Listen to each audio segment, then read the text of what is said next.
Indians are not just buying more, but according to Global Retail Theft Barometer 2009, they are stealing more as well. A survey done in 41 countries puts India on the top when it comes to shoplifting. Shoplifting is more of an art, right? You're not paying for something. It's like everything that happens in this country. People don't pay for the roads to be built, people don't give their tax, so people take clothes without paying for them. It's the system we follow here.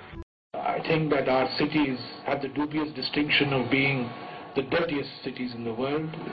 There's no doubt about it. But if there's a Nobel Prize for dirt and filth, India will win it hands down. There's no competition for that. Bihar is one of the poorest and most neglected states of India.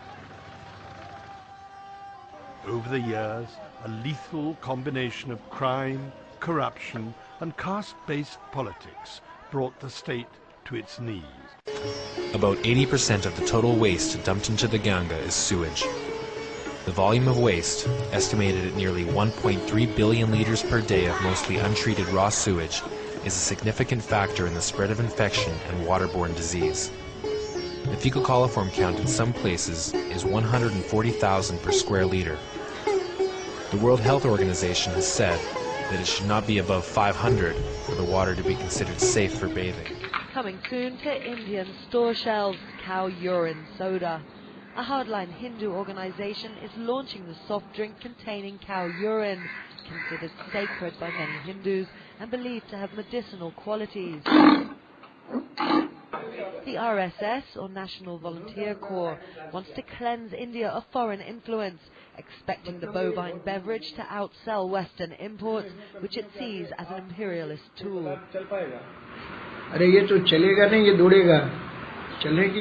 We're sure that this will sell like hotcakes. This soft drink is beneficial for everybody. The multinationals that are selling various soft drinks caution customers about various ingredients. But our drink has only benefits to offer, and we're sure people will buy it. Though the flavour and name are yet to be decided, the RSS says the drink will include herbs and plants such as aloe vera and gooseberry to fight diseases. This soft drink has been made from cow urine. One bottle contains around 5 to 6 milliliters of cow urine. We have used other useful herbs also.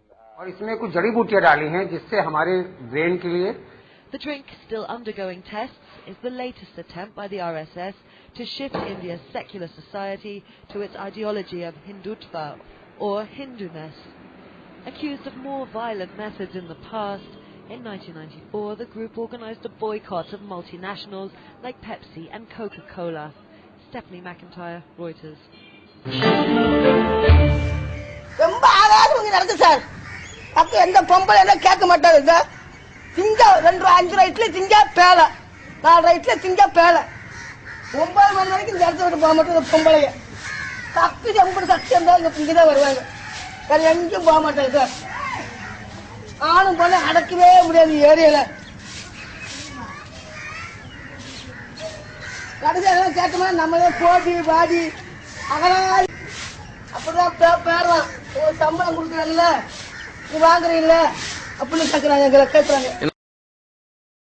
Within a week of the Delhi High Court negating the ban on homosexuals, lesbians and gay sex vis-a-vis Section 377 of the Indian Penal Code, the city of Chandigarh in North India witnessed two gay couples tying the wedding knots on Tuesday. As for the gay couples who tied the nuptial knots, they admitted of being happy since now onwards they could stay together without the people or police harassing them for their odd sexual orientations.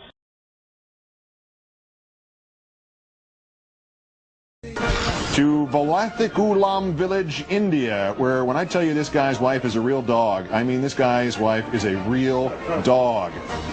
And there we see Selva Makur placing the ceremonial Mangal Sutra around the dog's neck, and you may now kiss the bitch.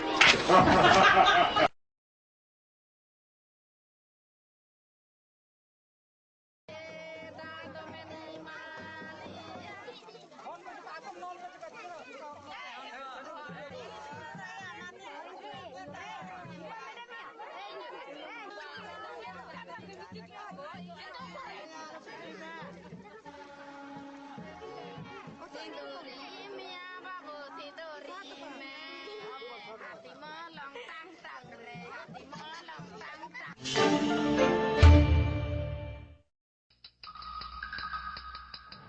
heading into this area of a lot of bush and thick vegetation, which is where a lot of male commercial sex workers and their clients can be found.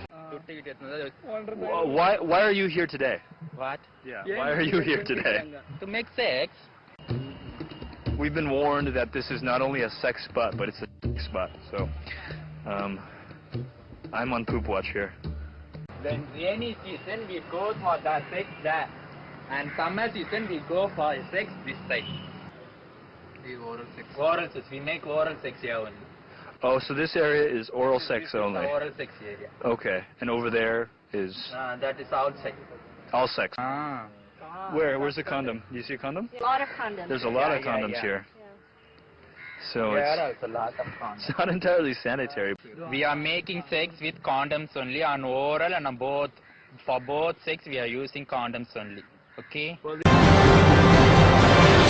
According to a new study, most condoms don't fit men in India. Findings are being reported by the Times of India in an article called "Indian Men Don't Measure Up."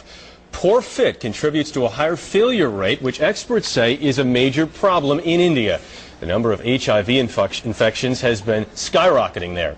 The government study measured 1,400 men and found most were between 1 and 2 inches smaller than the international standard used by condom manufacturers. New Delhi, India. The nation's representatives have gathered to debate a highly sensitive civil rights issue. The House leader enters and calls the meeting to order. Suddenly, members of the minority party rush the bench, triggering a violent free-for-all on the assembly floor.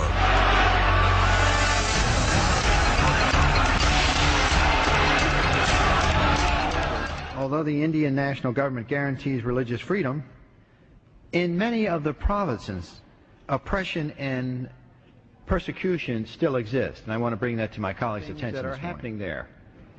On April 1st, during Palm Sunday celebrations in Jaipur, in the middle of their worship service, about 30 people from Hindu extremist group, whose name literally means religious army, came with sticks and started beating everybody, including the evangelists and the men and women and children who were in the congregation that day. The pastor was badly beaten. Another incident of violence against Dalits in UP. This time a 6-year-old Dalit girl has been set on fire by a man in Mathura because the girl and her mother chose to walk through a path reserved only for upper caste villagers. Even the police refused to take Would you go a step further? Would you say that Muslims are in fact victims of discrimination? Despite India's proud claim of being secular, they still face prejudice. I can't get a house in Bombay. I wanted to buy a flat in Bombay, and it wasn't given to me because I was a Muslim. I've read the same thing about Saif. Now, I mean, if Javed Akhtar and Shabana Azmi cannot get a flat in Bombay because they are Muslims, what are we talking about? Yes, it's 10 p.m. and time to face the nation. Jammu and Kashmir was peaceful today, but the peace is deceptive. For the first time in over a decade, openly separatist slogans are being shouted out in Srinagar. Jeeve jeeve Pakistan, long live Pakistan. Bharat teri maut aayi, Lashkar aayi. India, your death has come, Lashkar is coming. And almost 5 lakh turnout at the United Nations office in Srinagar shouted these slogans. The central government is looking helpless. Kashmir is drifting dangerously away from it. A mass protest on Friday was the largest in 2 months of angry rallies staged in the Indian-administered part of Kashmir. More than 250,000 people thronged a main square in Srinagar, responding to a call by a coalition of separatist political parties. Muslims have been agitating for the region to leave India, and almost 70,000 people have died in violence since 1989. Insurgents want either to merge with Pakistan or establish an independent state.